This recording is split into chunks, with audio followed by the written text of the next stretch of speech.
Hello, friends. Evangelist Nick Garrett channel, Truth First Christianity in what many are calling a post-Christian country. We're separating the objective and factual about the Christian faith from the subjective and traditional, not to cast it aside, but to understand for the benefit of our faith. Recent discoveries on our videos reveal that the younger generations coming up aren't privy to the biblical stories and narratives and morality stories that we grew up with.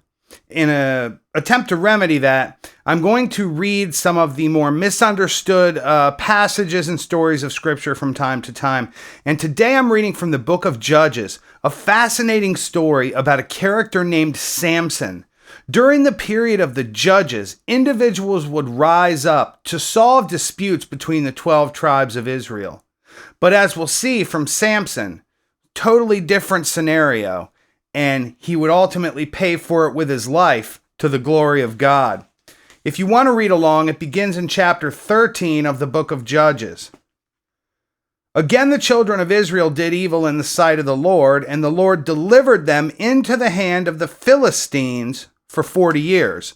The Philistines, archaeologists have discovered, were the Minoans, the sea people, who came and settled in Israel and became a thorn in the Hebrews' side.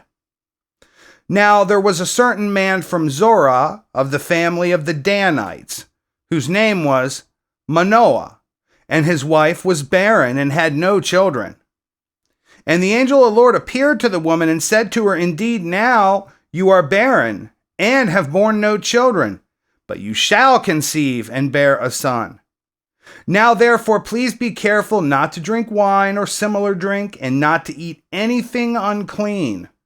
For behold, you shall conceive and bear a son, and no razor shall come upon his head, for the child shall be a Nazirite to God from the womb, and he shall begin to deliver Israel out of the hands of the Philistines."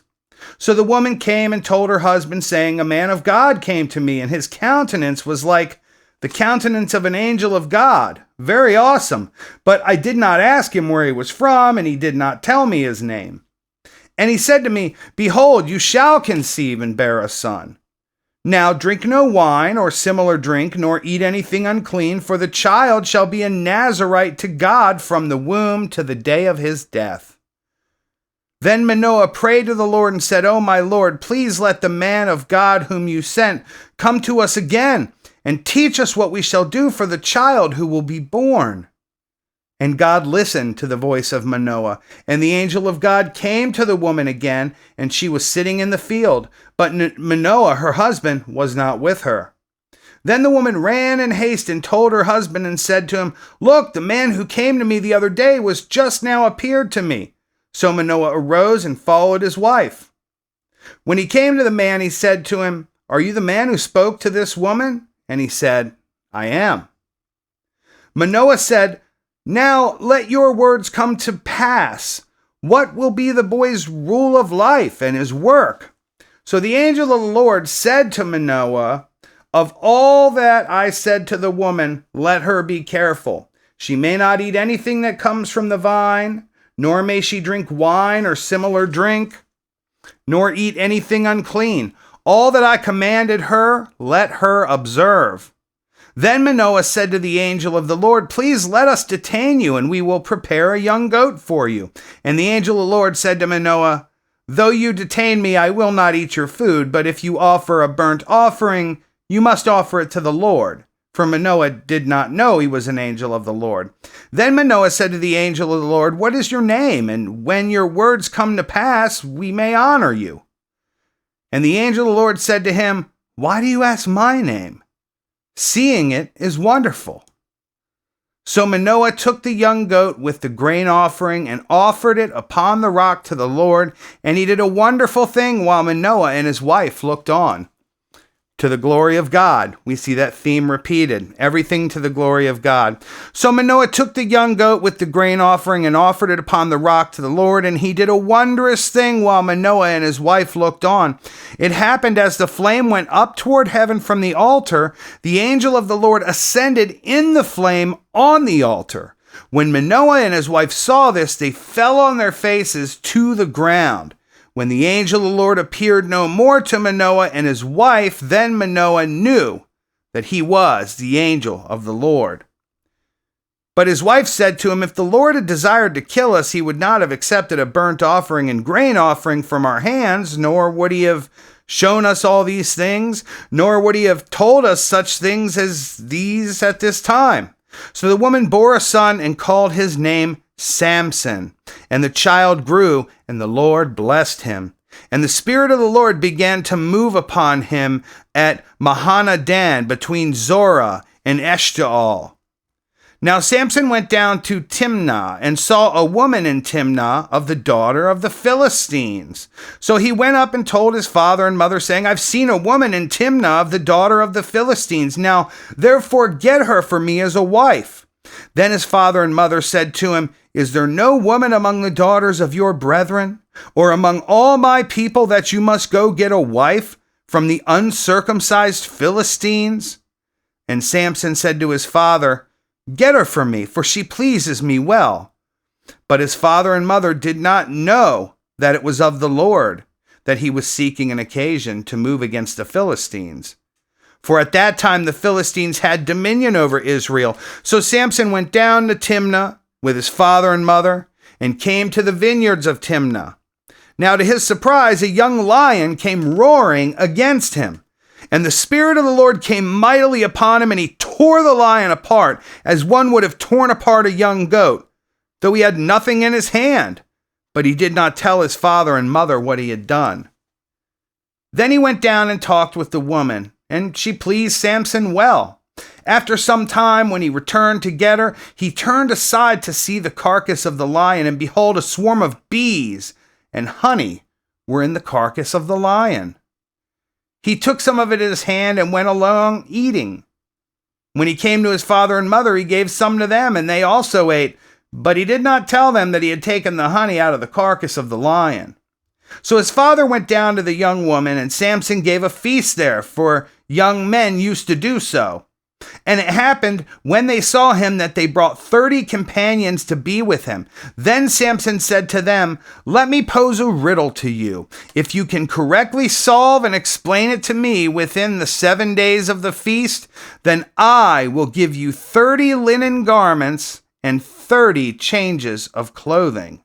But if you cannot explain it to me, then you shall give me 30 linen garments and 30 changes of clothing. And they said to him, pose your riddle, that we may hear it.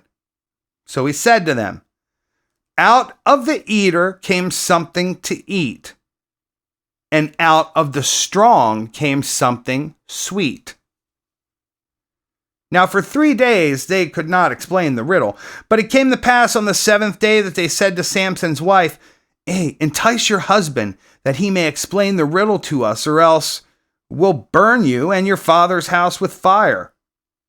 Have you invited us in order to take what is ours? Is that not so? Then Samson's wife wept on him and said, you only hate me. You do not love me. You've posed a riddle to the sons of my people, but you have not explained it to me. And he said to her, look, I've not explained it to my father or my mother, so should I explain it to you? Now she had wept on him the 7 days while their feast lasted, and it happened on the 7th day that he told her, because she pressed him so much. Then she explained the riddle to the sons of her people. So the men of the city said to him on the 7th day before the sun went down, what is sweeter than honey, and what is stronger than a lion? And he said to them, if you had not plowed with my heifer, you would not have solved my riddle. Then the Spirit of the Lord came upon him mightily, and he went down to Ashkelon and killed 30 of their men, took their apparel, and gave the changes of clothing to those who had explained the riddle. So his anger was aroused, and he went back up to his father's house, and Samson's wife was given to his companion, who had been his best man. After a while, in the time of the wheat harvest, it happened that Samson visited his wife with a young goat. And he said, let me go in to my wife, into her room. But her father would not permit him to go in. Her father said, I really thought that you thoroughly hated her. Therefore I gave her to your companion. Is not her younger sister better than she? Please take her instead. And Samson said to them, This time I shall be blameless regarding the Philistines if I harm them. Then Samson went and caught 300 foxes, and he took torches, turned the foxes tail to tail, and put a torch between each pair of tails. When he had set the torches on fire, he let the foxes go into the standing grain of the Philistines and burned up both the shocks and the standing grains, as well as the vineyards and the olive groves. Then the Philistines said, Who has done this? And they answered, Samson, the son-in-law of the Timnite, because he has taken his wife and given her to his companion. So the Philistines came up and burned her and her father with fire. Samson said to them, Since you would do a thing like this, I will surely take revenge on you, and after that I will cease. So he attacked them, hip and thigh, with a great slaughter. Then he went down and dwelt in the cleft of the rock of Etam. Now the Philistines went up, encamped in Judah, and deployed themselves against Lehi. And the men of Judah said, Why have you come up against us? So they answered, We've come up to arrest Samson, to do to him as he has done to us. Then 3,000 men of Judah went down to the cleft of the rock of Edom and said to Samson, Do you not know that the Philistines rule over us? What is this you have done to us? And he said to them, As they did to me, so I have done to them. But they said to him, We've come down to arrest you, that we may deliver you into the hand of the Philistines. Then Samson said to them, Swear to me that you will not kill me yourselves.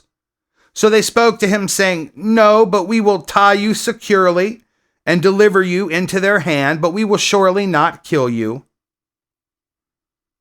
And they bound him up with 2 new ropes and brought him from the rock.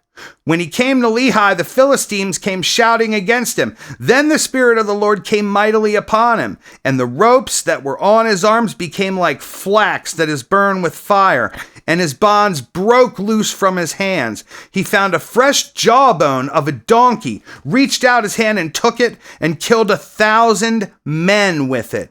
Then Samson said, With the jawbone of a donkey, heaps upon heaps, with the jawbone of a donkey, I have slain 1,000 men.